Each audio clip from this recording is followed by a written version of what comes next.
Everybody नमस्ते, कैसे हैं आप सब। आशा करता हूं सब अच्छे से होंगे। किन्नौर एक खोज के इस नए एपिसोड में आप सबका स्वागत है। आज जिस शख्सियत से मैं आप लोगों की मुलाकात कराने जा रहा हूं, उनके काम को देखकर कोई भी हतप्रद हो जाएगा।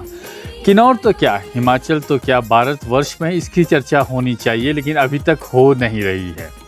तो बहुत सारी चीज़ें हैं, ये दिख रहे हैं, इनके बारे में एक्सप्लेनेशन होगा, बहुत सारी बातें यहाँ पर होने वाली है। तो अंत तक बने रहिएगा, कहीं जाइएगा मत।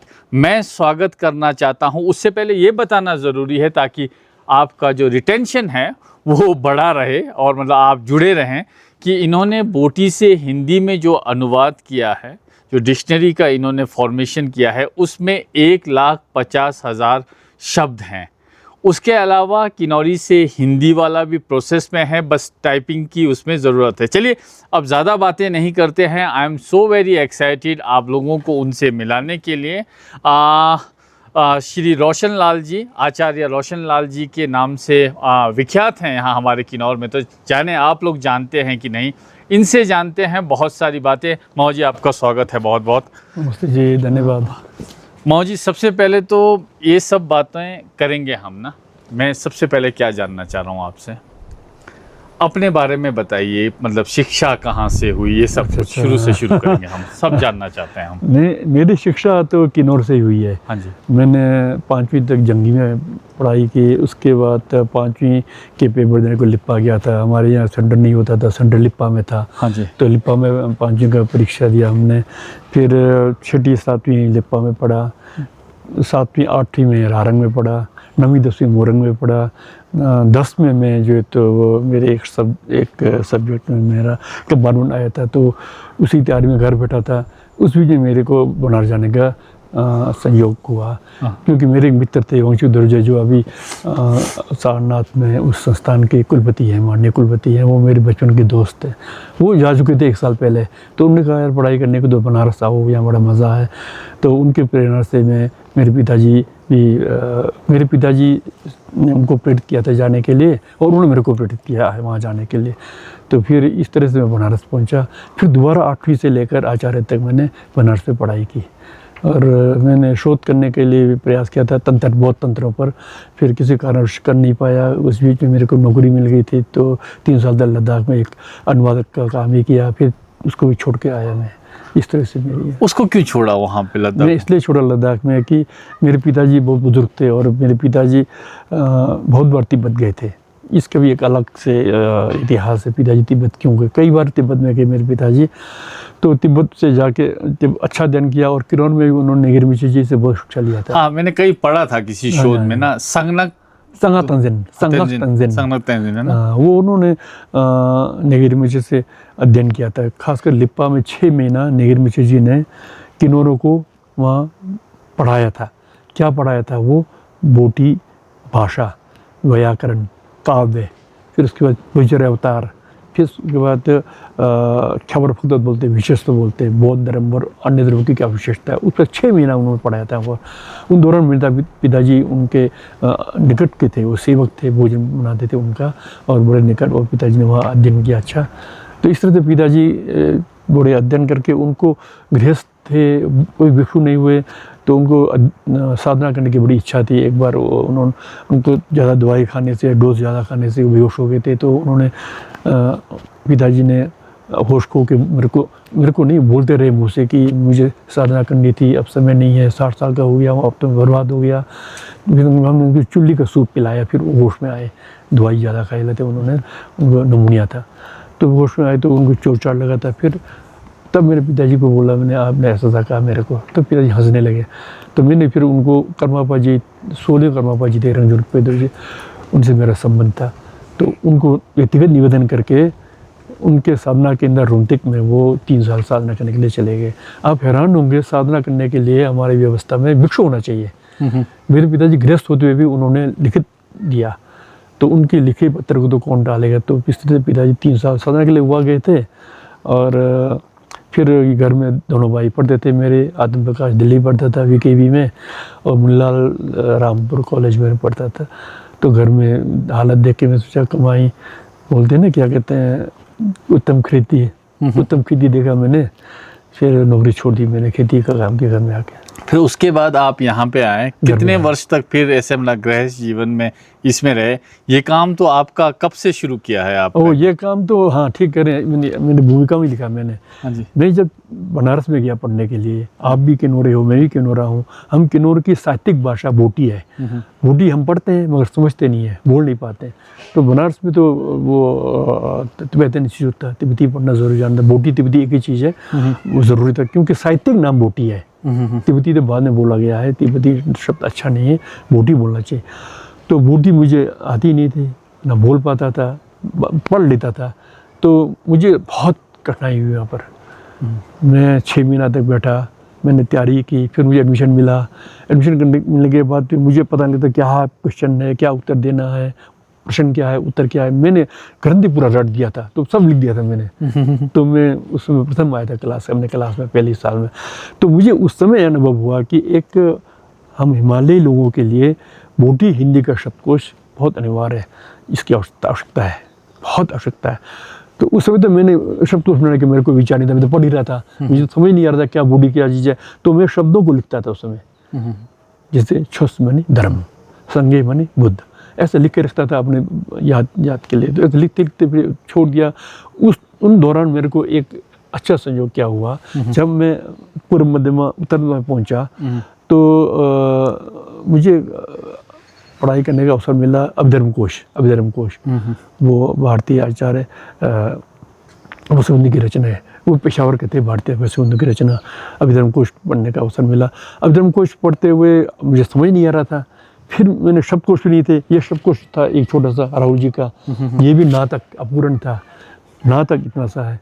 तो इससे मुझे मेरा काम नहीं चलने वाला था। फिर मैंने क्या, मैं बाज़ार में गया, किताबों से पहले से मेरे को बड़ा अच्छा किताबों पर रुचि है, किताबों से मेरे को बड़ा अच्छा लगाव था। तो मैं बाज़ार में मैंने पता किया कि अभिधर्म कोश का हिंदी अनुवाद कहीं हो, तो कुदरती मेरे मिला। अब हैरान हो गया, अभिधर्म कोश का जो अनुवाद है वो आचार्य नरेंद्र देव ने अनुवाद किया। समाजवादी बहुत बड़े नेता थे। जब उनको अहमदाबाद में भारत की आज़ादी की जेल में रखा गया, उन्होंने फ्रेंच से हिंदी में अनुवाद किया। उसमें उनके 4 वॉल्यूम में, एक वॉल्यूम में 2 अध्याय है। तो मैंने पहला अध्याय पढ़ रहा था, तो वो लेके आया और मैंने जब देखा कि यहाँ बोटी को रखा और यहाँ मैंने हिंदी को रखा, शब्दशः लाइन से लाइन मिलता था। उससे मेरे को मतलब बोटी का ज्ञान बहुत ज़्यादा हुआ और मैंने सोचा कि उसमें शब्द संकलन किया मैंने बहुत। तो आचार्य नरेंद्र देव हमारे प्रेरणा के स्रोत हैं, राहुल सत्यान प्रेरणा के स्रोत हैं। तो तब सोचा कि फिर आगे जाके आचार्य किया, शास्त्री किया। फिर जब आचार्य कर रहा था तो मैं संस्कृत यूनिवर्सिटी में था। उन दौरान हमारे युवाओं के आचार्य साहब थे जीता सेन जी, तो वो बोटी संस्कृत शब्दकोश के निर्माण में लगे हुए थे वहाँ। तो उनको देखा कि इस तरह छोटे लिखते थे। मैं अच्छा क्या लिख रहे हैं, एक वेदे के 2 लाओ तो ला इत बोटी संस्कृत शब्दकोश लाओ, तो ऐसा बोलते थे वो। तो मैं उनको सहायता करता लिखने में, तो देखा अच्छा ऐसा बनता है शब्दकोश। हाँ, तो उसके बाद मैंने थोड़ा ये इकट्ठा करना शुरू किया, लिख के रखना शुरू किया। और ख़ास करके 1981-82-83 जो की बातें मेरे पिताजी थे, तो उन दौरान से मैंने ठीक से इसका वो काम शुरू किया। अभी ये तो बहुत एक्सटेंसिव लिखा है, ये आप सबको दिखाना चाहता हूँ। ये लगभग आपके पास 2 ट्रंक भरकर ये है, 3 ट्रंक भरकर ये हैं। तो मतलब 1.5 लाख कार्ड है। हाँ, 1.5 लाख। एक शब्द के लिए कोई 10-12 कार्ड भी लगता है। हाँ, तो वो छोड़ दीजिए, एक शब्द पर एक कार्ड मान लीजिए तो 1.5 लाख कार्ड है। 1.5 लाख कार्ड। अब इसको एक इसके साथ थोड़ा सा रीजनिंग भी जोड़ते हैं ना, हम बात करते हैं कि मतलब रीजन के साथ। आप बोल रहे हैं कि बोटी जो है हमारा, वो है कि आपका जो हमारे यहाँ पे वो नहीं है, किन्नौर में जो बोटी प्रचलित था, तो इसको अगर सब्सटेंशिएट करना होगा, इसको अगर सपोर्ट करना होगा कि हाँ बोटी लिखते थे, क्या सबूत है आपके पास, तो आप किस तरह करोगे इसको? मैं ये कहना चाहूँगा कि बोटी शब्द जो है ना, इतिहास पर बात करने के लिए समय का अभाव है। मतलब बोटी शब्द नालंदा से पैदा हुआ है। हाँ, जिस लिपि को हम बोटी कहते हैं, उस लिपि का नामकरण नालंदा में हुआ है। अच्छा, ये भारत में ये उपजा चीज़ है। इसलिए ये बोटी कहने में हमको कोई दिक्कत नहीं होनी चाहिए। अब देखने के लिए तो अब देखते कि नेपाली भी विदेशी शब्द, अंग्रेजी विदेशी है। अब लोग अदालत में, भारत के संविधान में शेड्यूल कर दिया इंग्लिश को। क्यों किया वो विदेशी भाषा को? नेपाली है, नेपाली को क्यों किया आप लोगों ने? तो ये कोई भाषा के लिए कोई सीमा नहीं रहती है। भोटी तो हमारे पड़ोस की भाषा है, तिब्बत हमारा पड़ोसी है, उगई चंथंग हमारा पड़ोसी है, इसकी भाषा है। और इससे हमारा मानव जाति जब भारत के किन्नौर में मानव जाति जब का अस्तित्व आया और उधर मानव का अस्तित्व हुआ, तब से हमारा संबंध है ना, तब से संबंध है हमारा ना? संबंध है। और कहीं लिखा हुआ मिलता है कि मतलब हाँ, अब आ रहा हूँ तो संबंध है, तो इस यानी कि संबंध है, हमारा व्यापारिक संबंध था, हमारे पारिवारिक संबंध था, हाँ जी, तो आर्थिक संबंध था, हमारा इतना मात्र संबंध था। मगर उसके बाद 7वीं शताब्दी में बोट देश ने अपने बोटी लिपि का आविष्कार किया, नालंदा में आकर के, है ना, तुम्ही संबोटा ने। तो हमारे पूरे से लिपि थी ना, तो हम कौन सी लिपि अपनाएंगे हम? अंग्रेजी था नहीं उसमें, उर्दू तो दूर की बात है, संस्कृत तो हम जानते नहीं थे।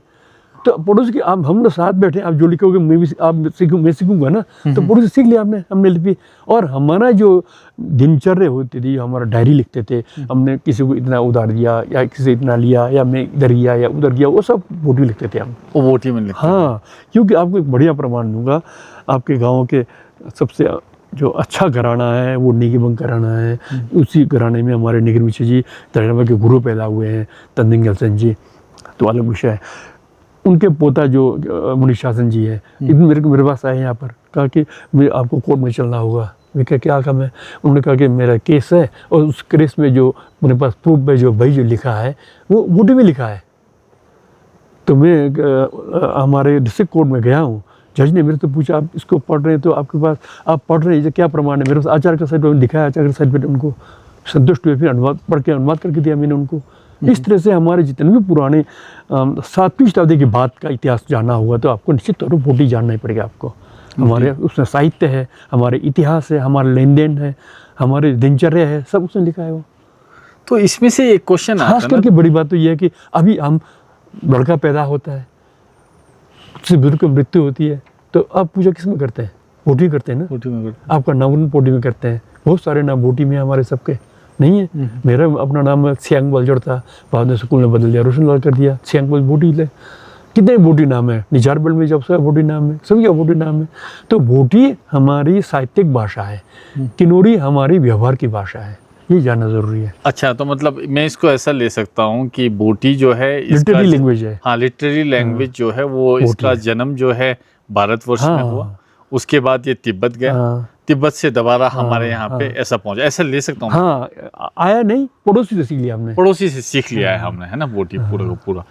अब इसी में ये रहता है ना कि जैसे बोटी है आपका, बोटी में से आपने हिंदी में जो इसको मतलब डिक्शनरी फॉर्म में, यानी कि इसको हिंदी में बोलेंगे आप क्या बोलेंगे? शब्दकोश जो आपने किया, सॉरी माफ़ी चाहता हूँ, जो शब्दकोश बनाया ना, बोटी से हिंदी क्यों चुना? आपने कहा कि आपके मित्र रहे वो मतलब हिंदी इसको संस्कृत में कर रहे थे, तो आपने हिंदी क्यों चुना इसको? देखो, ये तो इतिहास बताता है, संस्कृत हमारे जो तो उच्च कोटि की भाषा है ना, उच्च कोटि की भाषा। उस समय भी तत्कालीन संस्कृत जब भारत में प्रचलित थी, तब भी वो आम लोग की भाषा नहीं थी। वो बड़े बड़े उच्च स्तर के राजा के, मंत्रियों के, कवियों के, साहित्यकारों की भाषा थी। तो हमारी जो लोक भाषा क्या हिंदी है। अजय साहब ने 16 वॉल्यूम में बनाया ये शब्दकोश, चिता सेन जी ने। वो आप संस्कृत में काम करना चाहते हैं तो आपको उपयोगी है। अब आप जैसे आपने करना है, आपने जैसे नेगी जी का उसको बही को पढ़ना है, उसको क्या साथ देगा आपको? इसलिए मैंने, जैसे कि मैं हूँ, मैं पढ़ने गया, मैं संस्कृत नहीं जानता हूँ, मैं हिंदी जानता हूँ, हिंदी हमारे भारत की राष्ट्रीय भाषा है, तो हिंदी के माध्यम से हमने आधुनिक शिक्षा का ज्ञान लिया है। तो आगे पढ़ने के लिए तो हमारे को हिंदी के माध्यम से पढ़ना पड़ेगा ना। बोटी को जानने के लिए हिंदी माध्यम हमारे पास है, बाकी कौन सा माध्यम है?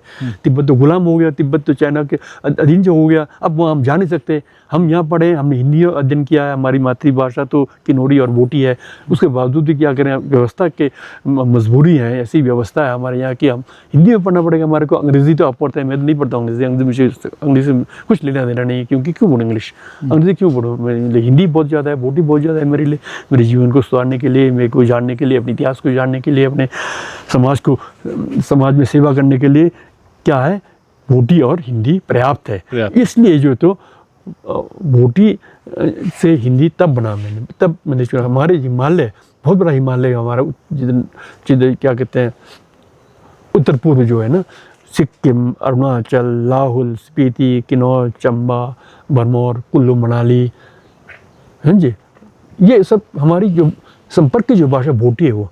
आप जाएंगे, आप भोटी अच्छा जानेंगे, आप अरुणाचल में जाएंगे, बड़े सरलता से आप व्यवहार कर सकते हैं। सिक्किम में जाओगे तब करेंगे, भूटान में जाओगे तब होगा, नेपाल के क्या कहते पहाड़ों में जाओगे वहाँ भी कर सकते हैं आप। तो ये पूरे हिमालय क्षेत्रों की एक संपर्क की भाषा है। और हिमालय क्षेत्रों में, खासकर भारतीय हिमालय क्षेत्रों में अब जो अध्ययन हो रहा है वो हिंदी में हो रहा है। तो इसलिए भोटी हिंदी का शब्दकोश की नितांत आवश्यकता है व्यवहार में। आपने अध्ययन बहुत तरीके से किया, मतलब इस शब्दकोश पे बीच बीच में आता रहूँगा मैं ना।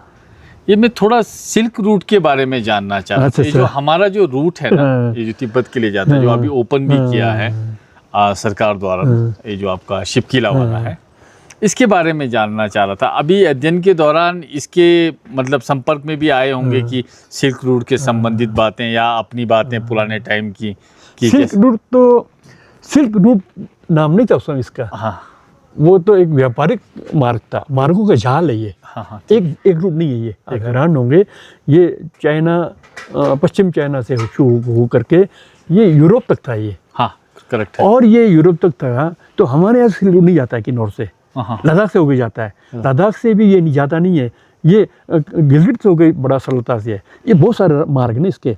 लद्दाख से होकर भी जाने का था, वो थोड़ा घूम के जाने का था। गिलगित से होकर सीधा था वो। तो बहुत सारे मार्गों का एक जाल है, उस जाल का नाम है। ये 1870 में एक जर्मन जो क्या कहते हैं स्कॉलर थे, जो बियोलॉजिस्ट थे, उन्होंने सिल्क रूट नाम दिया। अच्छा, मार्गों, उसका नाम जो तो 1870 में एक जर्मन क्या कहते हैं वो ने दिया है नाम। उसने देखा कि इस मार्ग पर ज़्यादा से बड़ा व्यापार, पहला व्यापार चला वो सिल्क का है, चीन से पूरे संसार में, मध्य एशिया में, भारत में और यूरोप तक गया। और वो सिल्क रूट पर जो जाता था, सिल्क रूट नहीं था, उससे जो रास्ता था वो, वहाँ से जो जाते थे वो चाइना के लोग क्या कहते हैं सिल्क लेके आते थे, सिल्क, और चाइना मिट्टी के बर्तन लेके आते थे वो, है ना। उनका मुख्य यही था चाइना के लोगों का, क्या कहते हैं, चाय, सिल्क और चाइना मिट्टी के बर्तन। और यहाँ से जब भारत में भी कनिष्क जो थे ना, कनिष्क के राजा जो हुए शताब्दी पूर्व, ये तो शताब्दी की बात करें तो इससे पूर्व 200 साल पहले कनिष्क के राजा हुए। उस कनिष्क का सिल्क बड़ा पकड़ था और वो पूरे लगभग मध्य एशिया पर उन्होंने राज चलाया। भारत पर तो चलाया उन्होंने, हम पर भी चलाया। तो उन्होंने सिल्क रूट को भारत से जोड़ा। और सिल्क रूट से भारत क्या जाता था, भारत से जाता था हाथी दांत, मसाला, गर्म मसाला, कपड़े, यही जाते थे भारत से। वहाँ से क्या आता था सिल्क, क्या कहते हैं, चाय और सिल्क, चाय और सिल्क के कपड़े आते थे, ये आते थे ना वहाँ से चाइना से। फिर वो चाइना मिट्टी के बर्तन, फिर ये गया रोम तक गया, इतना बड़ा है रोम तक, लगभग 650-700 किलोमीटर है। रोम से आता तो पता है क्या, सोना, चांदी, फिर शराब रोम से आया। आप हैरान की बात है, मध्य एशिया पहली बार रोम से शराब आता था, सोना, चांदी, शराब। फिर चीनी के नहीं, शीशे के बर्तन आते थे वहाँ से। इस तरह से एक्सचेंज होता था, वहाँ से शीशे के बर्तन, शराब, सोना, चांदी, गहने भी आते थे वहाँ से बड़े अच्छे। हमारे यहाँ से क्या जाता था हमारे यहाँ से मसाले, हाथी दांत, कपड़े। फिर बहुत बढ़िया चीज़ तो हमारे ये जाता था पत्थर जो है ना, कीमती पत्थर, बड़े कीमती पत्थर नहीं होते, वो जाता था हमारे यहाँ से, जिसको तिंगशुलिक बोलते हैं। तिंगशुलिक भी, हाँ, पत्थर, इससे वो जाता था यहाँ से। और फिर कपड़ा, हाथी दांत।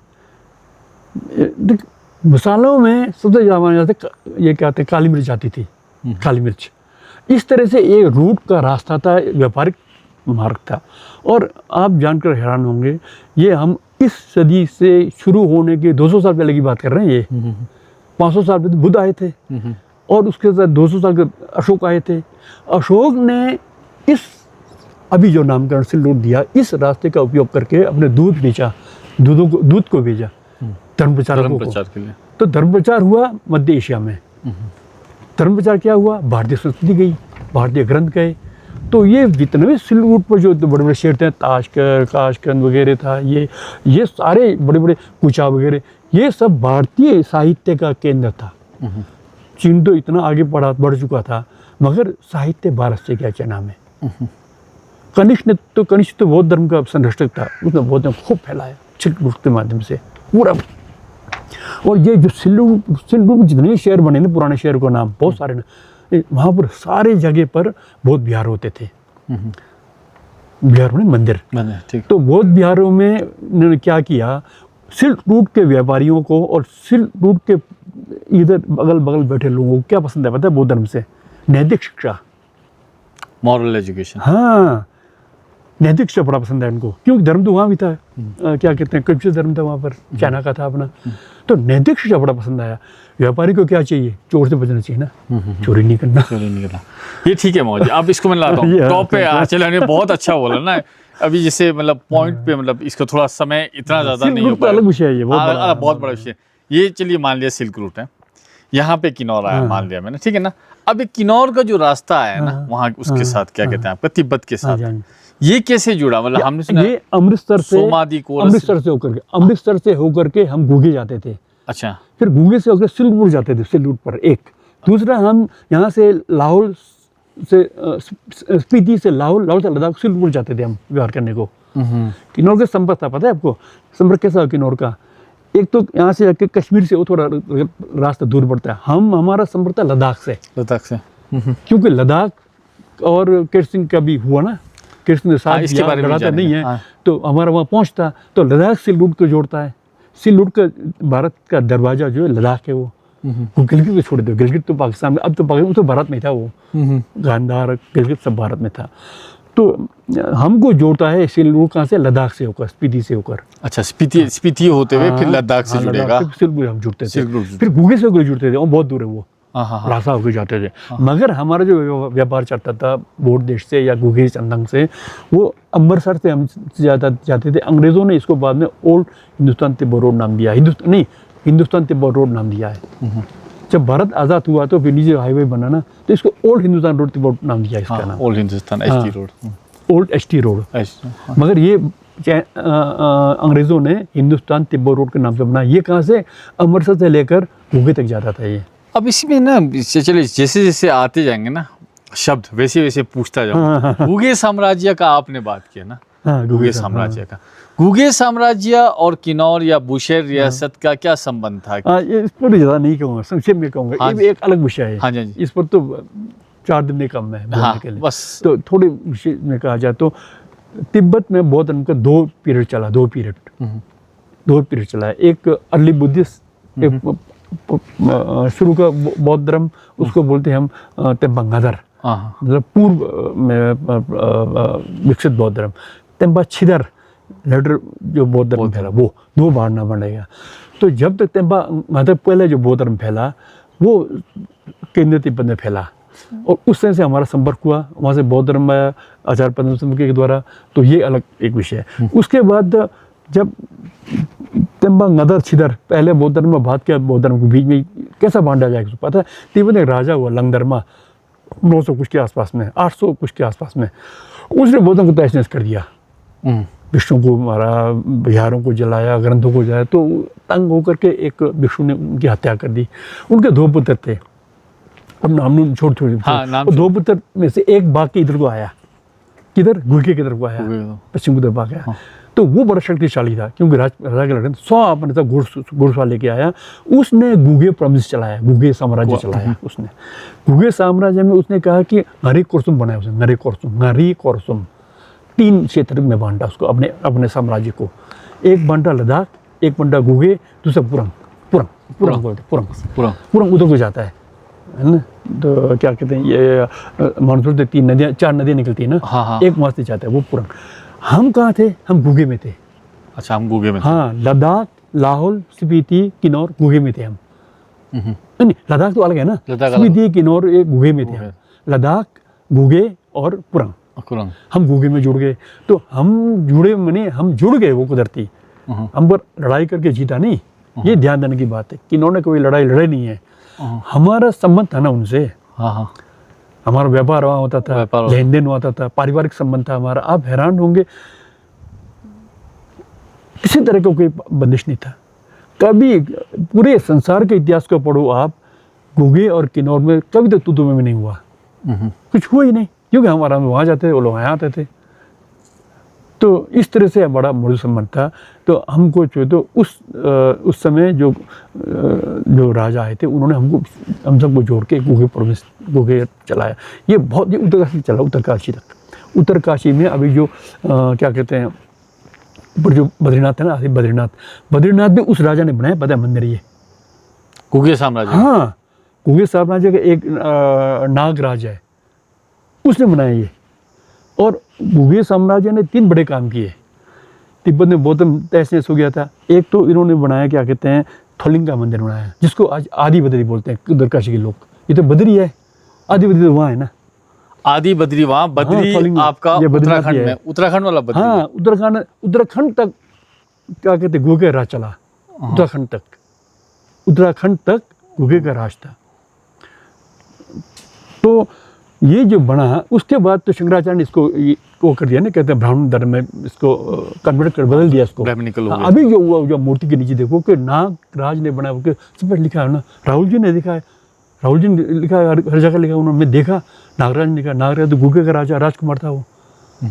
तो इस तरह से ये हमारे जो क्या कहते हैं ये बुशेर का राजा है ना, और असली हमारे पास जो ऑथेंटिक साहित्य रिटर्न में जो मिलता है वो बोडी भाषा में है ना, किन्नौर का। क्योंकि वहाँ पड़ोसी के पास लिपि थी, हमारी लिपि नहीं थी, टांगरी तो बाद में बना है ना। तो इन साहित्यों में रामपुर के राजा को आप जान के हैरान होंगे, खुनू केल्पो लिखा है, किन्नौर का राजा लिखा है। मतलब बुशेर रियासत नहीं, ये किन्नौर का राजा, किन्नौर का राजा। हाँ। इसका बढ़िया प्रमाण तो आपके पास है ना। आप नहीं जानते क्या इनका राज कहाँ होता है? जब तक कामरू में, हाँ, जब तक कामरू में आसन पर नहीं बैठे तो राजा नहीं बना, राजकुमार राजा। एक तो ये बात है। दूसरा, जब सारे साहित्य में गुगे केल्पो लिखा है, इनको केरसिंह जी ने संधि किया 1600 कुछ में, उसको बुशेर राजा नहीं कहा इन्होंने, खुनू केल्पो केरसिंह लिखा हुआ है यहाँ पर। आपको इसका फोटो ले सकते हैं, हमारे पास संधि पत्र है। तो ये किन्नौर के राजा थे ये। तो किन्नौर में राज नहीं चलाया, किन्नौर तो बड़े मौत मस्ती वाले थे, कहीं युद्ध नहीं किया। तो इस तरह से ये गुगे से हमारा संपर्क अच्छा था। तो गुगे के 20 राजाओं ने 20 पीढ़ियाँ राज चलाया गुगे पर, उससे हमारा संबंध अच्छा था। गुगे का राज चलते हुए भी आप हैरान होंगे कि गुगे में हमारी मेजोरिटी थी किन्नौरों की। भले ही राजा तिब्बत से आके राज करता हो, बोर्ड से आके राज करता हो, है ना जी, मगर मेजोरिटी हमारी थी। उनके राजघराने में लिखा पढ़ी सब किन्नौर के थे। क्या मलमल 3 तो मल नाम से आया हो, सब किन्नौर बोलते हैं कि किन्नौर के प्रभाव से हिंदी नाम कर लिख दिया, जैसे नागराज है। हाँ, ये नागराज भी बोटी में नहीं हो के नाम, बोटी में नाम है ना। अब जब वो भिक्षु बना ना, तब नागराज नाम रखा, क्योंकि हमारा चलता था ना वहाँ किन्नौरों को। हमारे जो संस्कृत किन्नौर का इन्फ्लुएंस वहाँ पे हमने दिखाया नाम के रूप में, है ना। इसीलिए आपने ठीक प्रश्न किया। अब नाम देखो ना, क्या कहते हैं, गुगे राजा का नाम नागराज है। हाँ, नागराज है। ये नागराज का नाम नहीं था, ये जब भिक्षु बना तब नागराज नाम रखा उसका। हाँ। तो इसलिए ये कहाँ, मतलब उनको संस्कृत और हिंदी से संपर्क करने वाला कौन था? किन्नौर था ना, हम थे ना। तो हमारी पीढ़ी बहुत थी। किन्नौर बहुत बड़ा था पहले, उत्तरकाशी नेपाल तक किन्नौर था ना पूरा। तो हमारी जनसंख्या ज़्यादा थी, वो कम थे, और हमारे संस्कृत में सभ्य मानते थे, अच्छा मानते थे। ये ऐसा हमारा जुड़ा। अच्छा, वो सब जो संधि पत्र है ना, मैं पढ़ रहा था, है भी है ना यहाँ पे। संधि पत्र में क्या लिखा हुआ है, थोड़ा इसको एक्सप्लेन करेंगे? संधि पत्र में तो ये देखो, संधि पत्र इंटरेस्टिंग चीजें थी ना, मैं चाह रहा था कि आप पढ़ें इसे।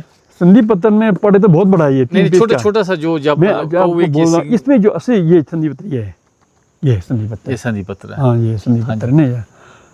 देखो, बहुत दंखुनी सोंगडेल चिंहिक नमगल हिक्चा, बहुत माने बोर्ड देश, तिब्बत देश, बोर्ड देश, खुनु माने किन्नौर, सोंगडेल माने व्यापारिक संबंध, सोंग माने व्यापार, सोंग तो अभी जम बोलते हैं ना, सोंगपास, सोंग। हाँ, डेल भी आपका है, डेलवा में डेल लगा बिना। हाँ, डेलवा, संबंध हमारी भाषा।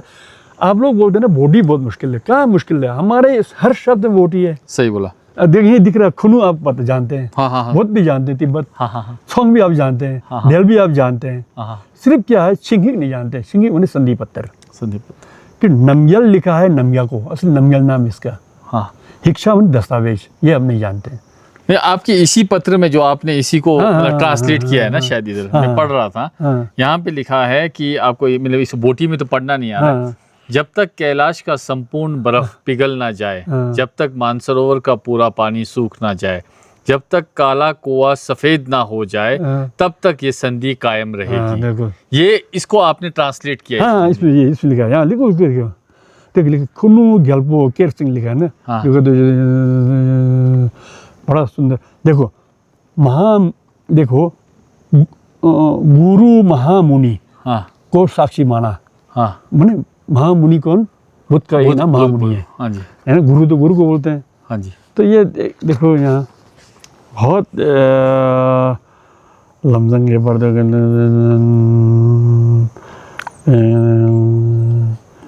हाँ लिखा है यहाँ पे, आपने ट्रांसलेट इसी में होगा। नहीं आपको पढ़ता हूँ, यहाँ है देखो ने के फोडंग कंगरी तीसे ने जू, मतलब कंगरी तीसे माने कैलाश पर्वत का, जू माने पिघलते तक, कैलाश पर्वत पिघलते तक, जू छू तेरे छेमो सो मपम नमकंग, जब तक सूखता नहीं सो मपम का मानी नामसर के झील है ना। धपछप मनी कौवा, धपछप पक्षी को बोलते हैं धपछप, फरक मनी कौवा को बोलते हैं, नाकपोला टाकर नमडो वर्दू, उसका जो पंख सब तो नहीं बनता है तब तक ये तब तक है। उसके साथ यहाँ पे आपने बड़ा इंटरेस्टिंग है, इस संधि से संबंधित गाना सोमा हेलंग को कहते हैं। इस पर मैंने आर्टिकल लिखा है, आपको दिखाऊंगा। हाँ, ये जो फिर जब ये संधि हुई ना, ये संधि भी लड़ाई करके नहीं हुई संधि। केरसिंह जी चाहते थे कि अब हमारे किन्नौर राजा बोलना चाहिए, आप लोग बुशहर बोलेंगे मैं किन्नौर बोलूँगा। किन्नौर राजा का जो अच्छा जो प्रभावशाली था वो केरसिंह हुआ है, उसको चिंता हुई इसकी सीमा बढ़ाना चाहिए, क्योंकि तो वो सीमा ही निश्चित नहीं है। तो वो चाह रहे थे गुगे की तरफ जाने को, बढ़ने चाह रहे थे। तो उस तब तक वो गुगे थोड़ा मजबूत हो गया था, वहाँ से वो गलदन से मंगोल के मंगोलिया का सेनापति आके उसको मुख्यमंत्री बना दिया था। तो वहाँ जाना मुश्किल था, युद्ध करना पड़ता था उसके साथ। तो वो युद्ध करना भी तैयार थे। वो गलदन सेवंग जो आए थे वहाँ पर, उन्होंने सोचा कि ये जो घारी कोर्सुम को कंट्रोल करना संभव नहीं है, क्योंकि लद्दाख को जीतना पड़ेगा, अब पुरंग को जीतना पड़ेगा, फिर गुगे के अंदर फिर किन्नौर को भी लेना पड़ेगा। हमारे को गुगे तो था ही था, बाकी किन्नौर भी जो स्पीति लाहौल इनको भी लेना पड़ेगा। तो अब वो भी असमंजस में था, क्या किया जाए। लद्दाख का राजा सिंघे नेंगल बड़ा तगड़ा था, उसमें बहुत बड़ी शक्तिशाली था, हमारे अशोक की तरह। वो सिंघे नेंगल ने ही सारा बनाया है, क्या कहते हैं अभी लद्दाख का जो पुराना मंदिर हिमिस में उनने बनाया। वो सबसे लद्दाख के राई विश्व में सबसे प्रभावित सिंघे नेंगल हुआ है। ठीक से उनका कारण था। सिंघे नेंगल रास्ते में अचानक 45 साल में गुजर गए। वो उनका लड़का देदन नेंगल था, कमज़ोर था थोड़ा वो। एक तो वो फायदा हुआ, क्या कहते हैं गुगे के मुख्यमंत्री को गलदन सेवंग को। फिर यहाँ से हमारे केरसिंह जाने जा रहे थे आगे तक। तो केरसिंह ने क्या किया, नहाने का बहाना किया, सरोवर मनसरोवर नहाने जाऊँगा मैं। तो चले गए नहाने को। तो गलदन सेवंग दोनों मिले तो कुदरती उनकी मित्रता हो गई। एक वहाँ बढ़ने जा रहा था, एक आरम करने जा रहा था, मित्रता हो गई। तो उन्होंने प्यार से समझौता किया है, युद्ध नहीं हुआ इस समझौता पर, क्योंकि गलदन सेवंग को चाहिए था बुशहर राजा या किन्नौर राजा का समर्थन चाहिए था लद्दाख को जीतने के लिए। क्योंकि किन्नौर तो पहले ही बड़ा शांत था, कुछ लेना देना था, व्यापार बड़े चल रहा था, कुछ वार पत्थर कोई पत्थर नहीं, पताचार कोई जरूरत नहीं था। तो उसे रेसे रह गया, तो लिख दिया मात्र, बस हो गया सारा काम। तो इस राजा के समर्थन से, केरसिंह राजा के समर्थन से लद्दाख पर जीत हासिल किया, क्योंकि उसके नंगल गुजर गए थे, देदन नंगल थोड़ा कमज़ोर थे। उधर से क्या कहते हैं मुसलमानों का आक्रमण हो रहा था। कश्मीर पूरा मुसलमान जीत चुके थे, इधर को लद्दाख में आने चाह रहे थे। तो वो भी फंस गया हो। तो आसानी से कदन नंगल ने लद्दाख को जीत लिया, फिर लद्दाख को अपने पर लिया, स्पीति को उन्होंने ले लिया, लद्दाख को छोड़ दिया बाद में। इस तरह से जो है तो ये जो फिर ये जो संधि हुई हमारे बीच में, केरसिंह मनसूजा के नाम के बहुत सा है। तो उसमें तो हमारे शू पर राजाओं का राज चलता था ना, शू बहुत मानते थे राजाओं को। तो उन्होंने बोला कि ये सोमा हेलंग इस पर गाना बनाया जाए। मेरी कल्पना है, ये मेरी बुद्धि की कल्पना है, ये कोई कहीं इसका कोई प्रमाण नहीं है। तो गाना रचा गया। तो इस गाने को सुना, अब तो गाने वाले ने मेरी जंग ज़बरदस्त गाते थे इस पर, इतना लगभग 1.5-2 घंटा ये गाना होता था, ज़बरदस्त गाना था। और इसको हर त्यौहार में गाने के लिए अनिवार्य कर दिया, खासकर जंगी भी मुझे याद है। देवता जी सोमे लेने गए तब तक मानते नहीं थे, शू जी हमारे कमाई जी, तो अनिवार्य कर दिया। अनिवार्य इधर राजा का आ गया है, तो इसको सोमा हेलंग को पुराना गाना मान लिया हमने। शब्द देखो, सोमा मैंने नया, नया, हेलंग मैंने तरस, तरस, नया तरस है। 1600 कुछ ऑप्शन बना हुआ तरस है, उससे पुराने बहुत सारे गाने थे हमारे। तो इसको पुराना मान करके हर त्यौहार में गाने के लिए, सुसंदंग में गाने के लिए, इसलिए कि ये पहला हमारा वोट देश से संधि है। उसको कोई संधि नहीं था हमारा, कोई सीमांकन नहीं थी हमारी। अच्छा, सोमा हेलंग, इसमें कुछ सोमा हेलंग क्या मतलब उसमें कुछ ये भी यहाँ पे था सोमा हेलंग में, हाँ, गाने तो में। इस संधि को ना कैलाश पर बर्फ पिघलते तक, मानसूरों में पानी गीला नहीं सूखते तक, और काला का सफेद न बनते तक, तो संधि पर लिखा है। लिखा। अब हमारे कवि लोग इतने बढ़िया थे, लोकल कवि जो गाना बनाते हैं। हाँ। लोकल, मैं तो कवि बोलता हूँ लोगों में, हमारे स्थानीय कवि हैं जो भी गाना बना है, हमारे जो कवि हैं। तो इन कवि की कल्पना देखो ना, उसकी ज़बरदस्त कल्पना है उनकी। मैं तो हैरान होता हूँ, शब्द रचना इतना सुंदर। और उन्होंने भूगेक में हमारे जब लोग व्यवहार करने जाते, सोंग करने जाते थे, सोंगपा लोग, तो घर में आते थे तो कष्ट सुनाते होंगे। हाँ, किस सुनाते उस आधार पर गाना बना दिए इन्होंने। एक सोंगपा को भूगे चंतंग में जाने के लिए क्या क्या कष्ट होता है, उससे मार्मिक वर्णन होता था, बड़ा सुंदर। कुछ एक लाइन्स याद हैं आपको? हाँ, कुछ बहुत ज़्यादा है, बहुत ज़्यादा है। एक लाइन सुनाता हूँ, बोलते गुगे चंतंगो हो नाशिमु नत में पायामु रक में। नाशिमु नत में पायामु रक में, यानी कि इतना बड़ा है वो। बड़ा नहीं है वो रेतीला, जैसे कि अब लद्दाख में जाएंगे बाई रोड। हाँ, यांगचूथंग है, याद करना नोट, यांगचूथंग है। यांगचूथंग वो 40-50 किलोमीटर का वो है, एक रेतीला ग्राउंड है, मैदान है। तो ये चंगतंग ऐसा था वो। अच्छा, रेतीला मैदान है, जितना चले आपको खत्म नहीं होता है वो। मतलब 80-90 हज़ारों किलोमीटर के सपाट पठार है। तो आदमी गधे पर सामान जगा के, बेड़ पर सामान जगा के, घोड़े पर जगा के, खुद भी छोटा मोटा चक के, नहीं चके भी, थकावट, तेज धूप, ना कोई पेड़ है ना कोई छाया है, तो थक जाएगा ना वो। तो आराम करने को जाएगा तो नत बोलते हैं, जहाँ पर बोझा के साथ आराम करते नत बोलते हैं। कि नूर शब्द है ये नत कहाँ बनना, पत्थर ही नहीं हुआ, सीमेंट का विचार नहीं हुआ था। अब जब भेड़ बकरी भाग जाएगा, जहाँ में मतलब उठा के पत्थर मारना पड़ेगा बुलाने के लिए, वो पत्थर भी नहीं है। क्योंकि कितना सुंदर नक और रक, कितना सुंदर शब्द का इसमें उपयोग हुआ है। और इससे आगे 2 लाइन और है कि नहीं है? और गुहे चंतंग हो, खुद से क्या वो हो बोलते हैं। गुहे चंतंग में जो गधा कुछ अपना थोड़ा खाना बनाने के लिए बर्तन है, बिस्तर चगा पौधे पे ले जाते हैं ना, वो भी रो रहा बोलते हैं, वहाँ पानी की कमी है वहाँ। ये इस तरह से बड़ा मार्मिक वर्णन था। अच्छा, ये इतना, अब वो गाना इस तरह गाने वाले अब दुर्लभ है, हमने रिकॉर्ड भी नहीं किया उस तरह, सारे ये सब होते नहीं थे। तो ये तो मेरे को, मैं जब गाता, मैं बड़ा शौकीन था नाचने का, सुन लगाने का। मैं 3 दिन 4 रात लगातार नाचता, तो मुझे मेरे स्मरण में ये सब याद है। अब मैं सोचता हूँ कि वो कौन गाएगा, तो 1.5 घंटे तक चलता था, 1.5-2 घंटे तक ये सोमा हेलंग।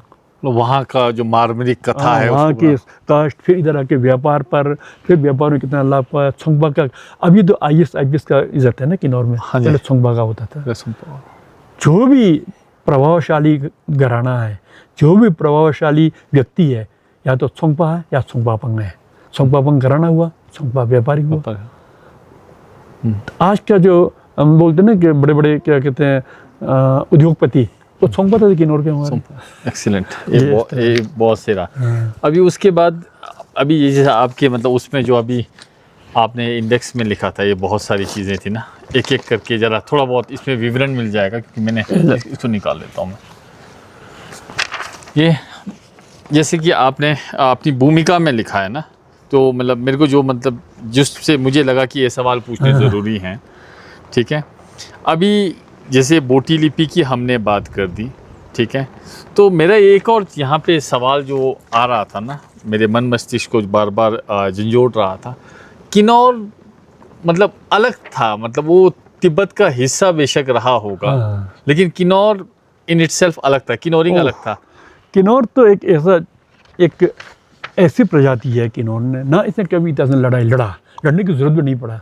गोरखा लोग आए थे तो वो तो क्या कहते हैं, टापरी की बात खुद चले गए वापस डर के, इस परिस्थिति को देख के।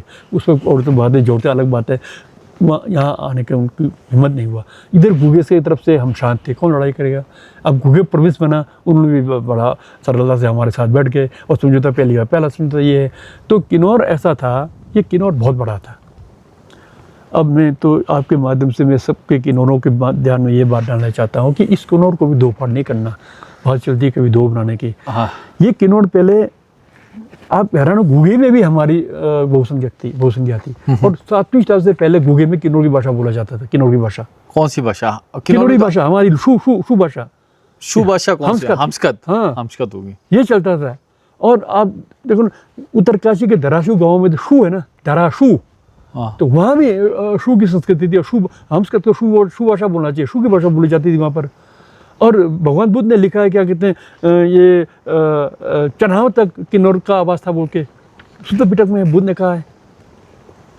उधर किन्नौर शब्द मेंशन है कि किन्नौर बाद में आया है शब्द? किन्नौर तो बुद्ध के समय में था, किन्नौर लिखा है। किन्नौर लिखा? हाँ, किन्नौर शब्द कब आया पता है? 4000 साल पहले आया है। बुद्ध को आगे तो 2000-2500 साल हो रहा है। हाँ। तथागत बुद्ध को आगे 2500 साल हो रहा है।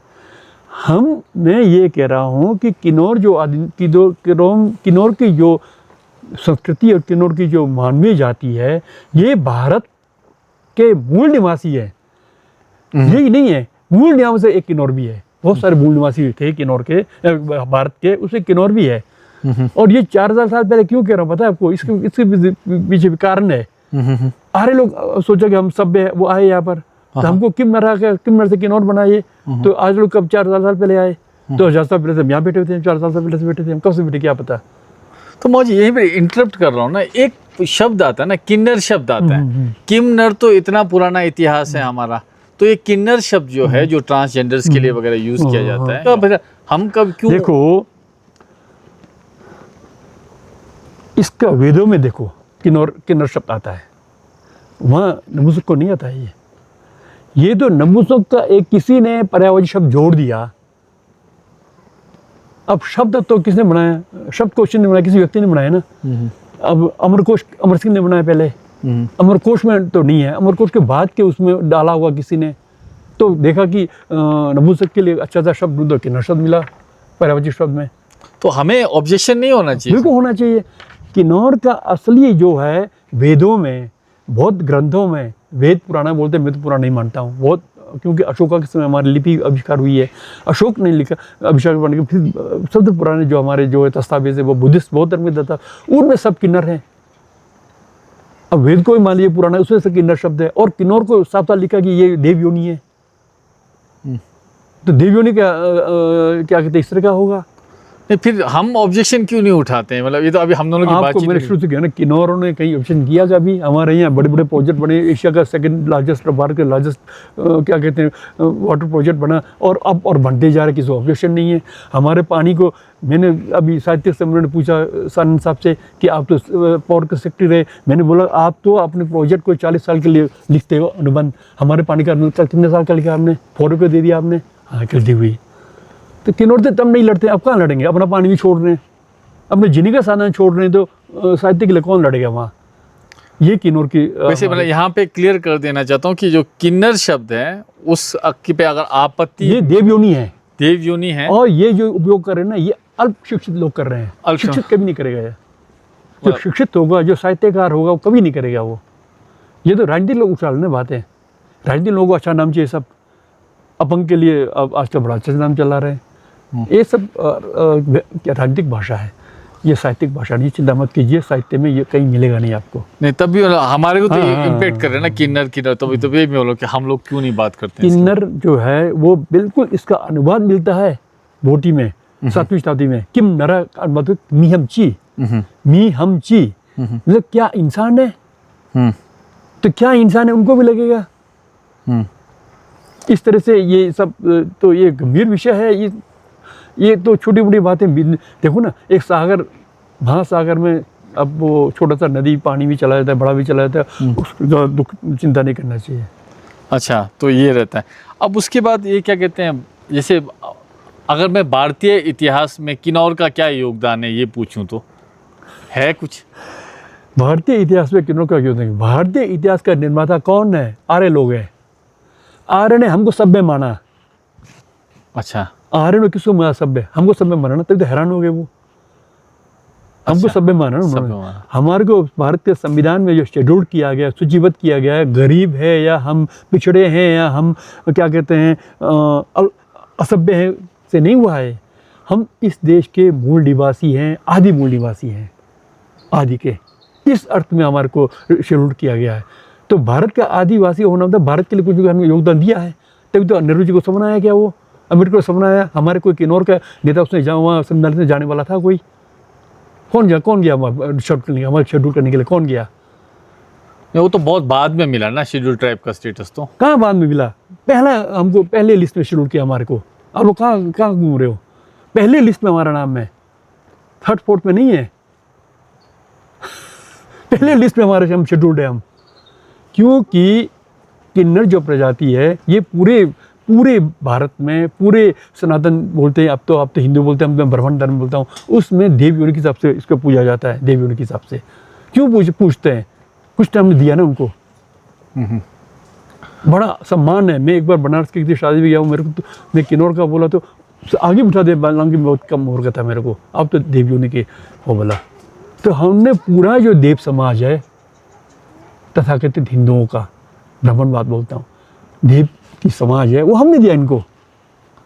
अब यह नहीं आते साधना करने के लिए हिमालय में। तो ये भी इंटरेस्टिंग है।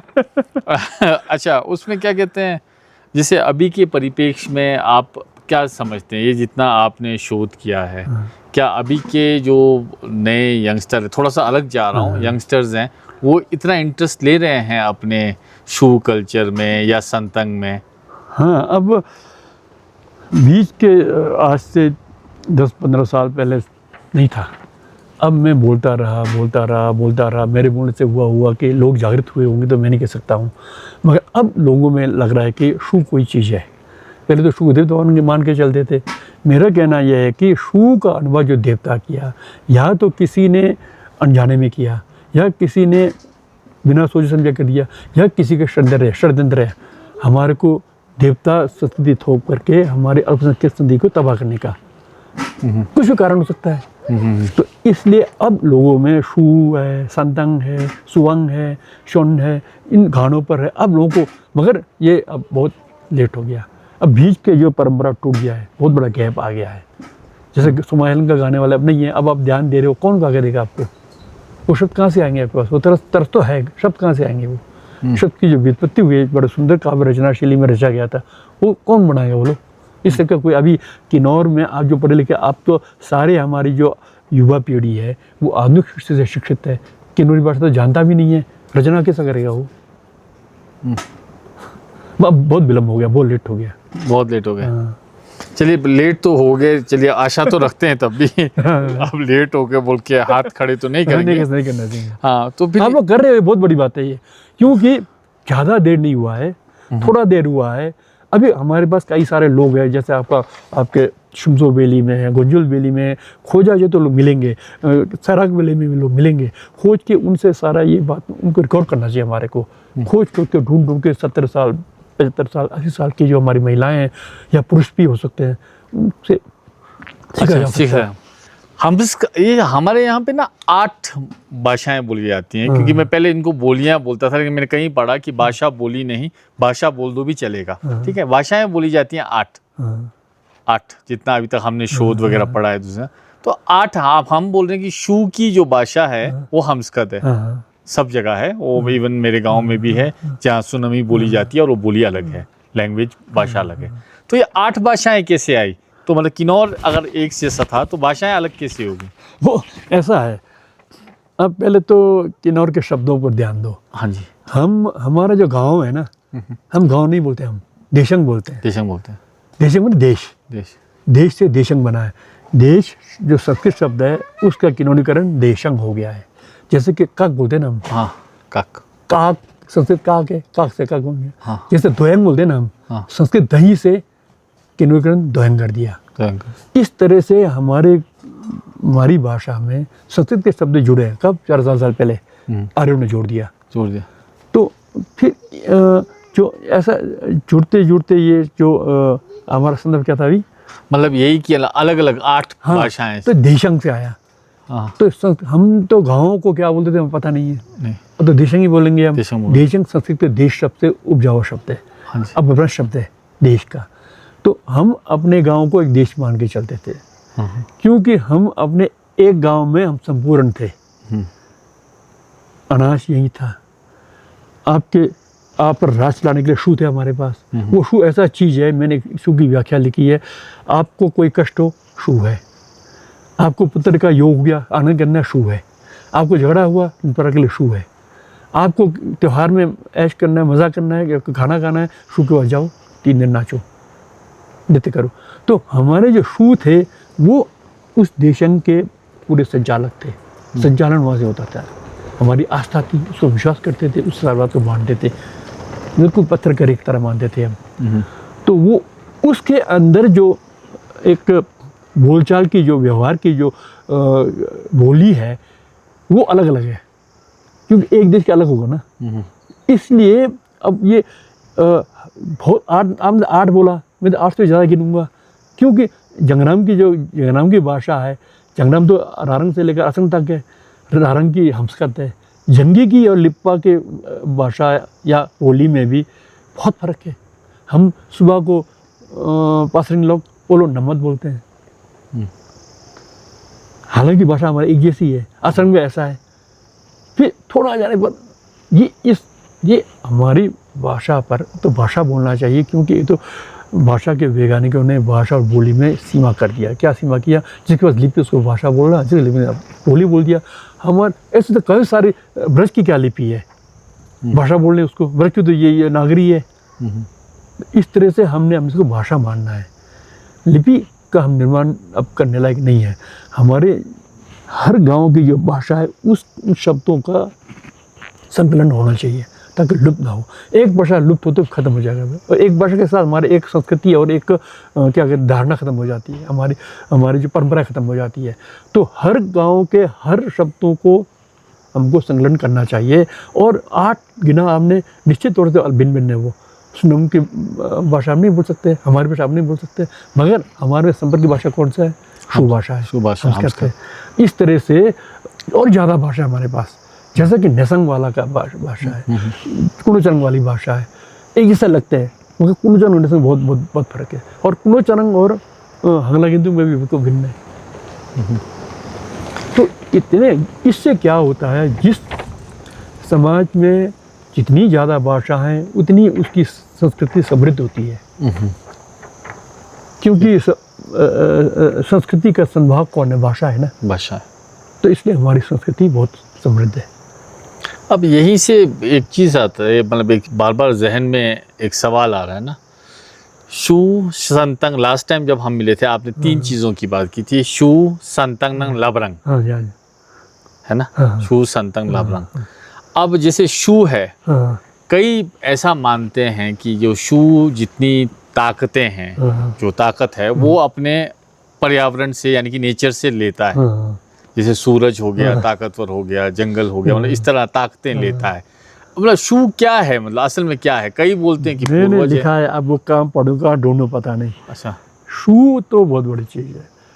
जो शू के में जो शक्ति है ना, ये जो सूर्य से लेता है, चंद्रमा से लेता है, पानी से लेता है, ये बातें धार्मिक बातें हैं। एक व्यवहारिक बात सोचो आप। मैं तो साइंटिस्ट तो नहीं हूँ, मैं व्यवहारिक बात कहूँगा, वैज्ञानिक बात नहीं कहूँगा, बहुत बड़ी बात हो जाएगी। हाँ जी। जो शक्ति है ना वो आस्था से पैदा है, किसी ज़्यादा पता नहीं है। आस्था, जब तक एक बार आस्था उसका शक्ति है, जब आगे आस्था टूटेगा शक्ति खत्म हो जाएगा।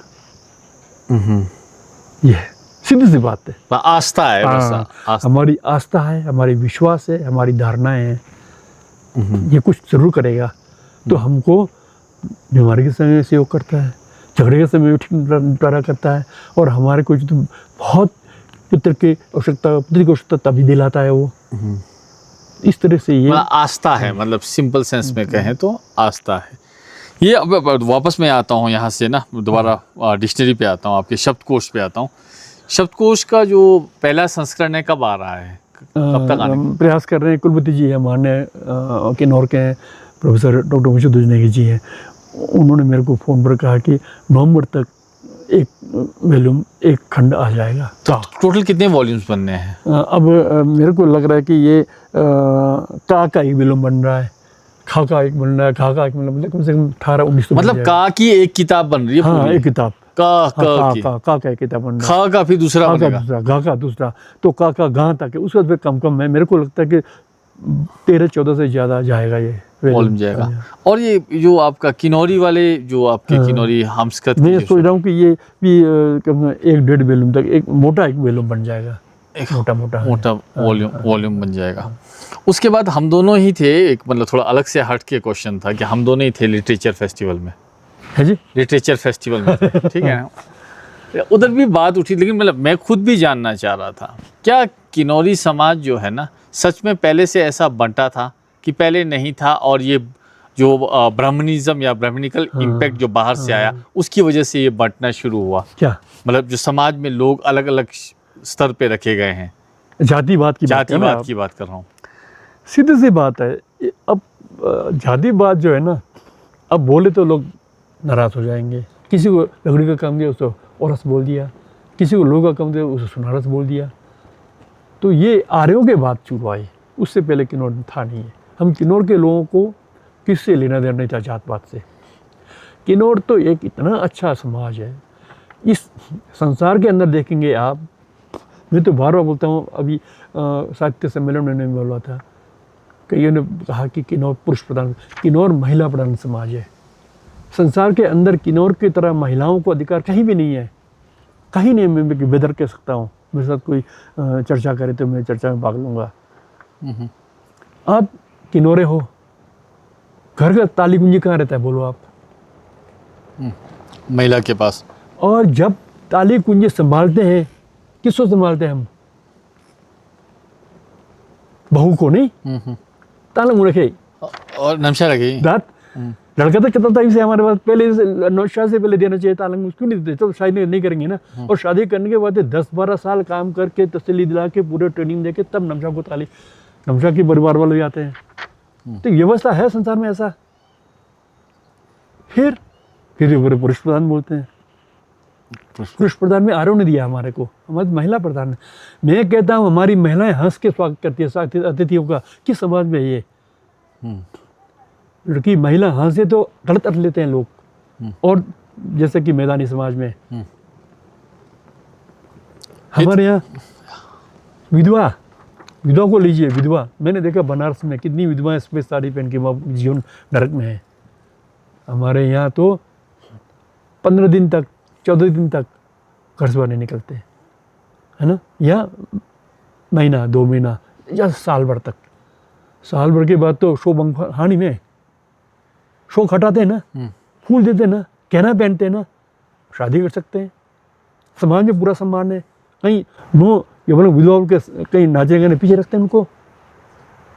तो वो जो छोटा सा, माफ़ कीजिएगा, जो छोटा सा टाइम स्पेन है ना, जब उनको शोपंग बोल के रखते हैं, चाहे वो 6 महीना साल बोले ना, तो उस समय कई रीजन्स में मैंने देखा है ना कि टोपी वगैरह कुछ उल्टा करके पहना। वो ऐसा है, पहने नहीं जाता था, खुद पहनते थे दुख से।